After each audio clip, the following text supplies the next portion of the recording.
Have you ever noticed how some people can sit quietly, staring into space, and somehow look busy? Not scrolling, not distracted, just thinking. Here's the strange part. Psychology suggests those moments of silence may hide more mental activity than hours of loud conversation. Deep thinkers aren't rare, but they are misunderstood.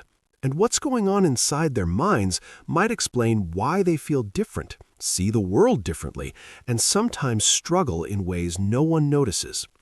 But before we label deep thinkers as overthinkers or introverts, there's something important most people get wrong about them. And once you see it, you won't unsee it. So what actually defines a deep thinker? At first glance, they don't stand out. They're not always the smartest in the room or the most talkative. In fact, many deep thinkers speak less than average. But research in cognitive psychology shows the depth of thinking isn't about how much you think, it's about how you think. Deep thinkers naturally engage in what psychologists call elaborative processing. They don't stop at surface meanings. Every idea connects to another, forming mental webs instead of straight lines. That's why a simple comment can spiral into a full internal debate, not because they're anxious, but because their brains are trained to explore implications, patterns, and consequences. Here's where things get interesting. Studies on default mode network activity, the brain system active during rest, show that people who reflect deeply tend to have higher baseline mental activity even when doing nothing.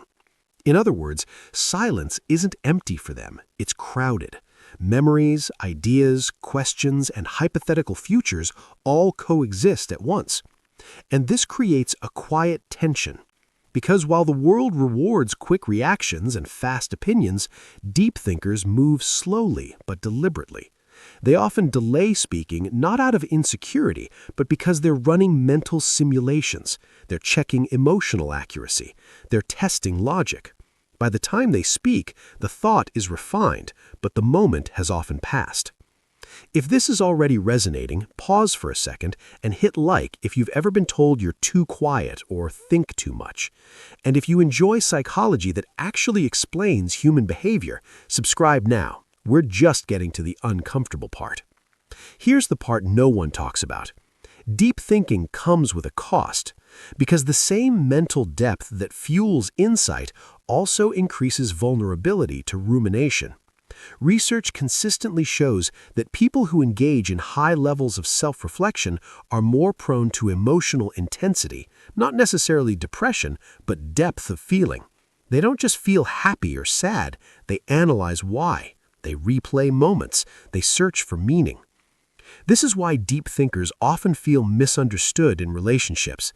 They're processing layers while others are responding to headlines. They crave conversations with substance, but the world runs on small talk.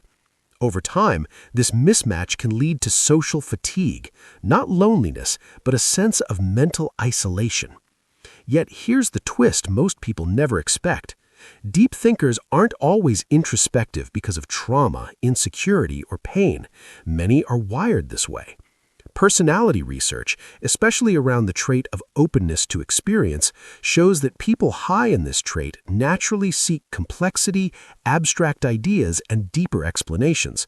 Their minds aren't broken, they're tuned differently. And when deep thinkers learn how to manage their inner world, something powerful happens.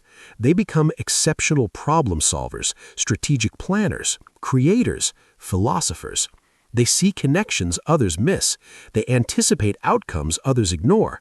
History is filled with innovators, scientists, and artists whose greatest strength was their ability to sit with unanswered questions longer than most people could tolerate. But only if they learn one crucial skill: knowing when to stop thinking, because depth without direction becomes mental overload. The healthiest deep thinkers learn to externalize their thoughts through writing, structured reflection, or meaningful conversation.